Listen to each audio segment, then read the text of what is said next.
Well, thank you very much. Thank you to Paolo and his team as well. It's a great event, always a pleasure to be here.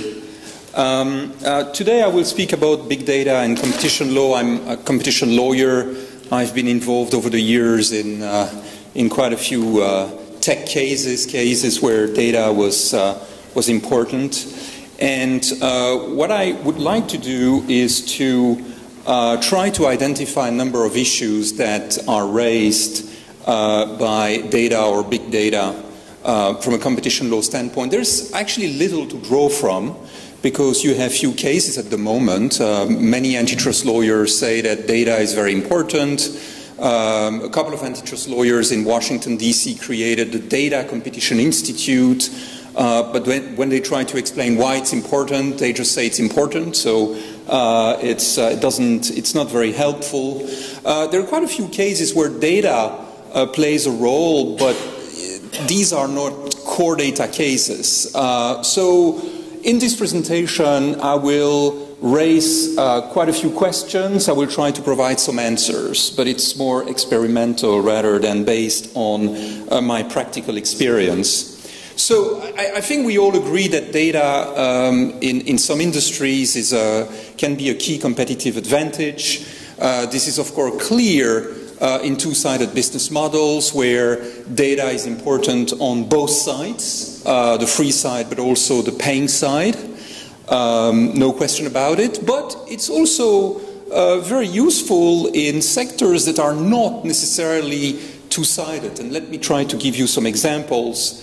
Data can be used to improve the quality of product and service. It's great to have consumer feedback, especially in large quantities, so that you can improve your product service. It can improve supply chain. For example, you can use scanning data if you have a supermarket to try to better allocate shelf space. It can allow you to develop new services. In other words, data will point you to some new things that for which there may be consumer demand. It can save costs, reduce waste. For example, data is something that is looked at very carefully by hospitals and pharmaceutical companies because they want to know the extent to which patients take their medicine. Many patients don't, actually. And they also want to know whether the drugs that patients take are actually helpful, because very often doctors prescribe medicine and then they never know whether it worked or didn't work. So again, could be very helpful. But then it can also be used to capture some after-sales market.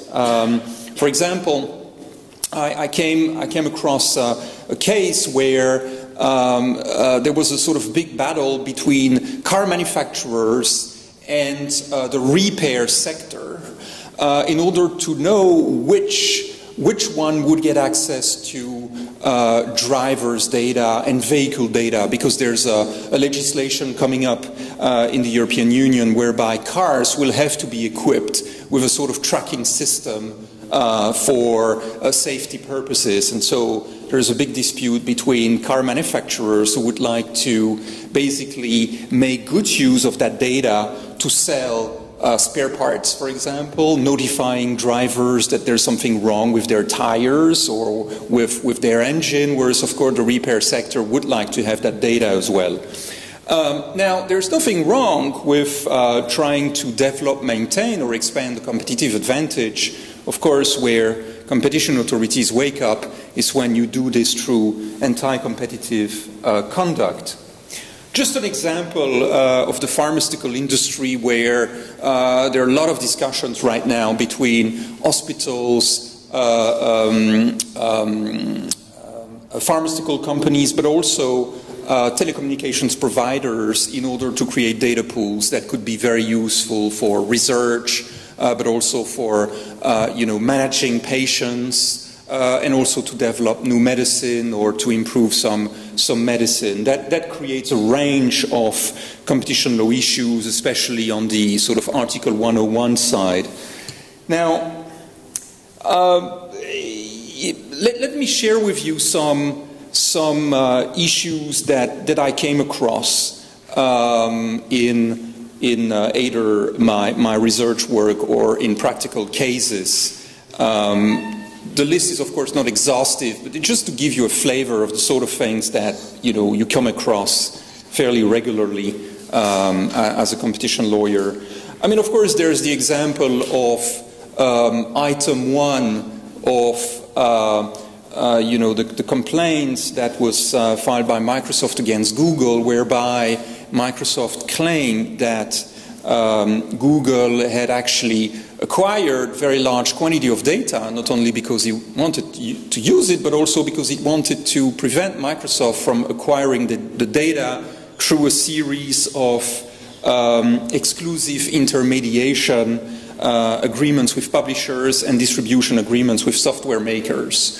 So again, that's a competition problem. I just noticed that the Commission dropped it from the statement of objection, but that was an issue raised at the time, and that's an issue, of course, that is a sort of horizontal agreement or vertical agreement issue.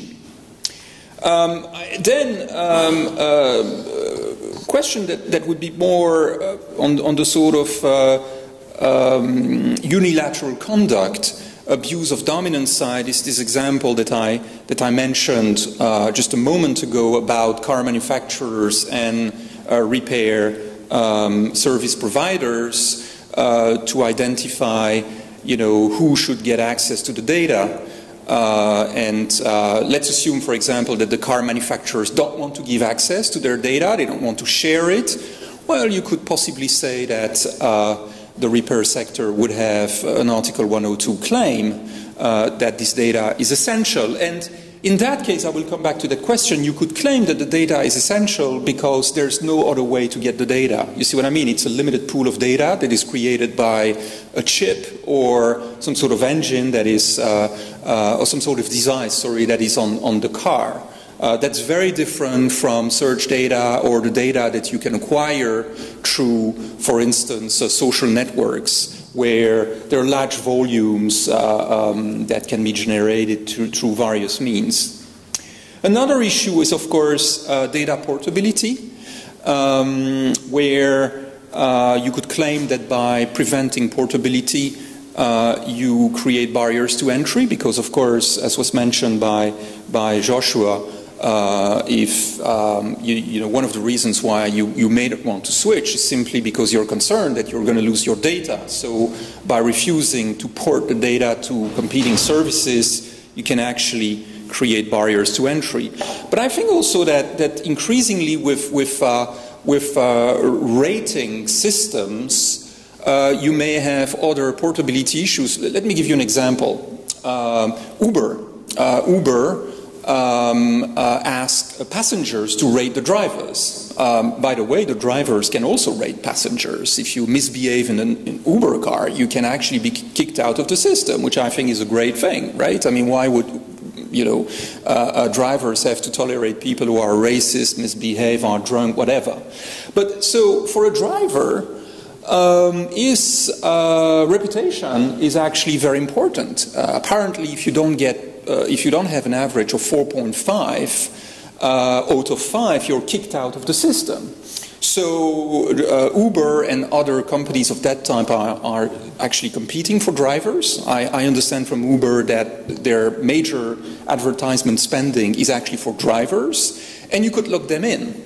Because you could say, well, if you leave Uber, you actually you have to forget your reputation ranking. So that could be a way to lock on suppliers, for example.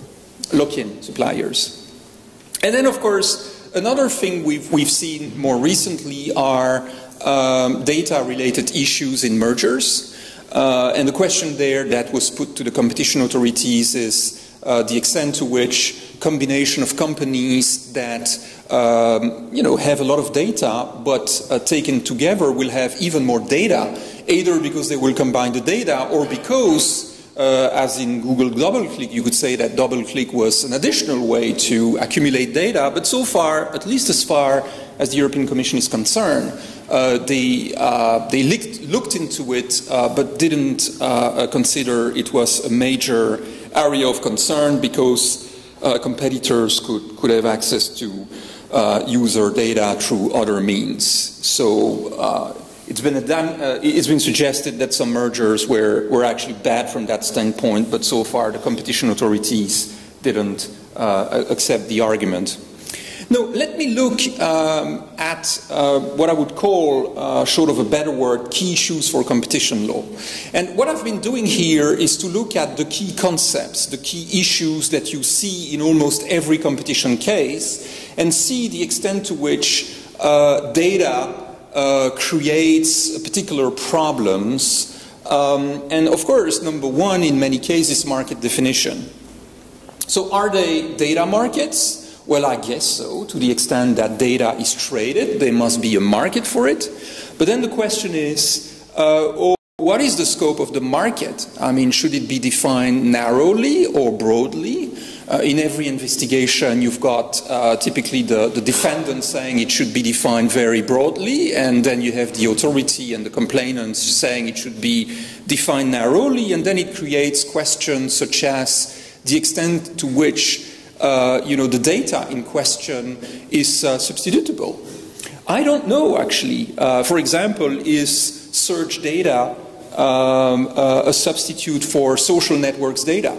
I have no idea whatsoever. Maybe someone in the room can help me on that one. But that's the sort of question that a competition authority may have to consider. The next question, of course, in unilateral conduct cases relates to dominance. Now, how do you assess dominance in data markets? Is it just a question of volume? Is it a question of turnover? Is it a question of your ability to collect data, even if you don't have a big market share? Maybe you've got a better tool, or is it your ability to treat data, because you may have a lot of data and be unable to do anything with it. So in that case, I'm not sure you're dominant on anything. Perhaps a more important question is the extent to which data should be taken into account when you define markets in sectors where data is important. That, I think, is a very relevant question. I'm not entirely sure how competition authorities would look into that, but I suspect that if it's really a key input, it could be taken into account in the assessment of dominance that is made by the authority in question, arguing, for example, that it's a barrier to entry.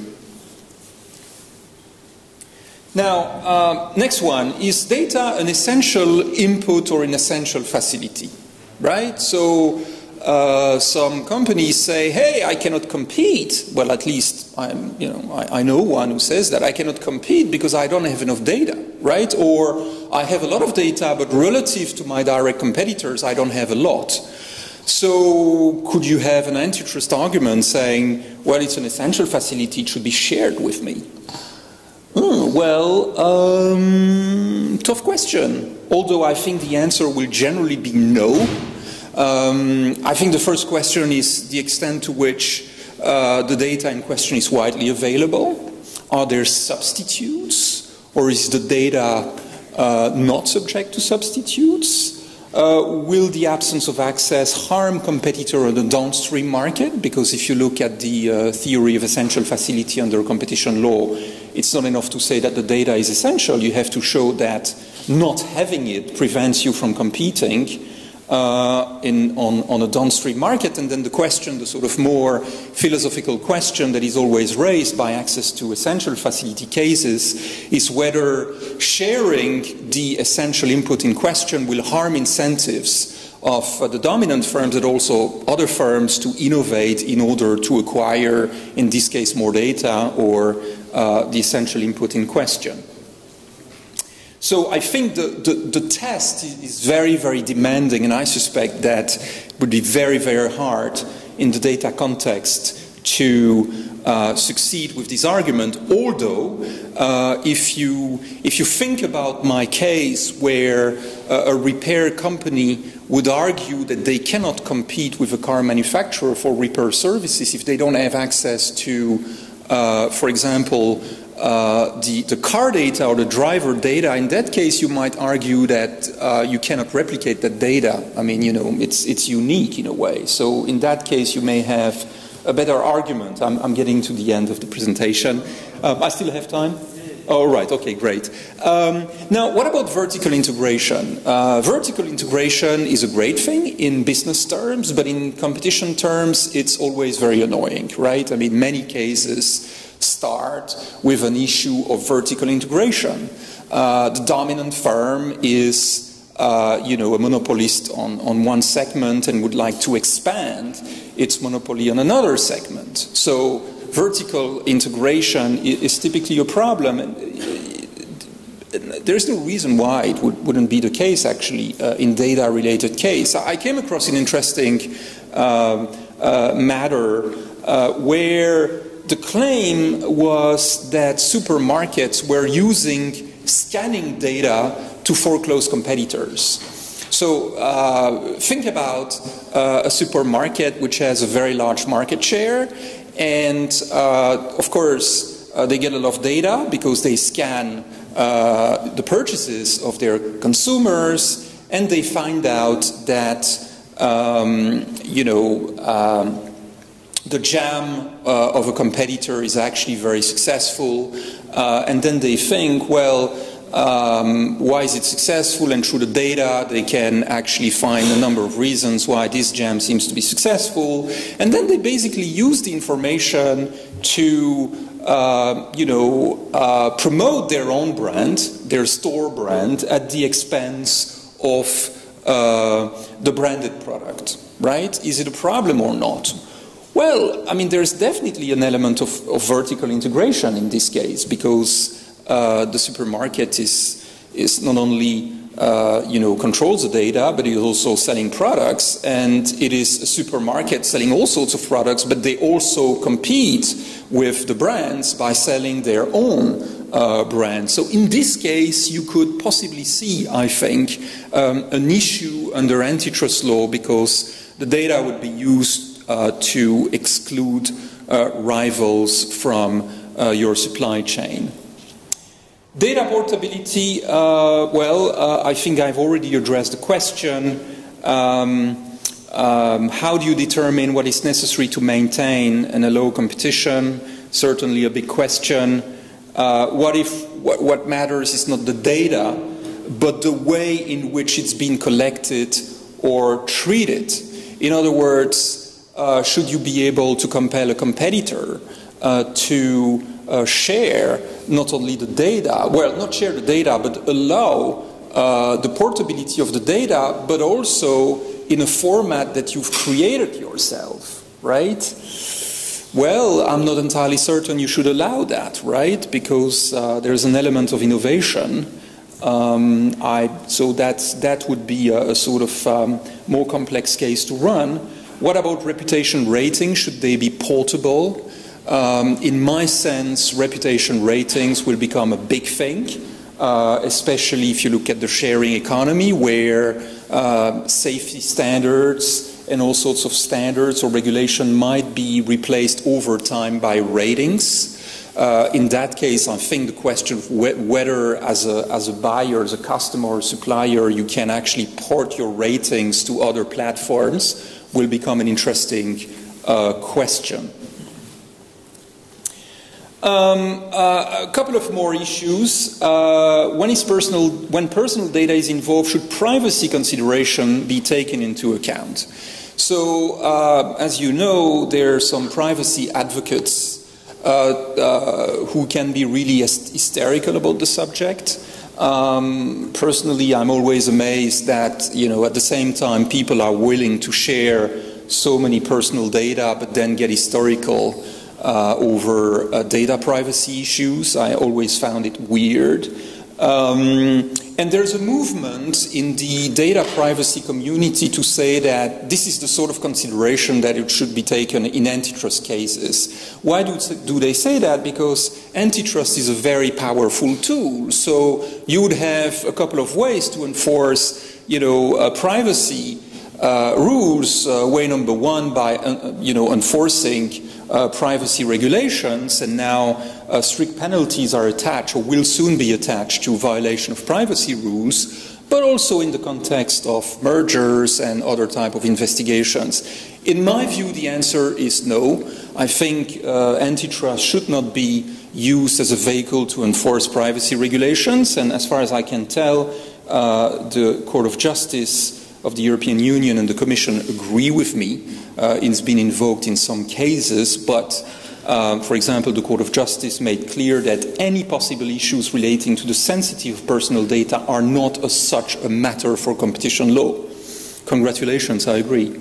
And then finally, should special competition principles or approach be developed in data-related cases? So that's something that you see every time there's a new fad in competition law, is that some people say, oh, this is so special, there should be special rules, we should develop a new approach.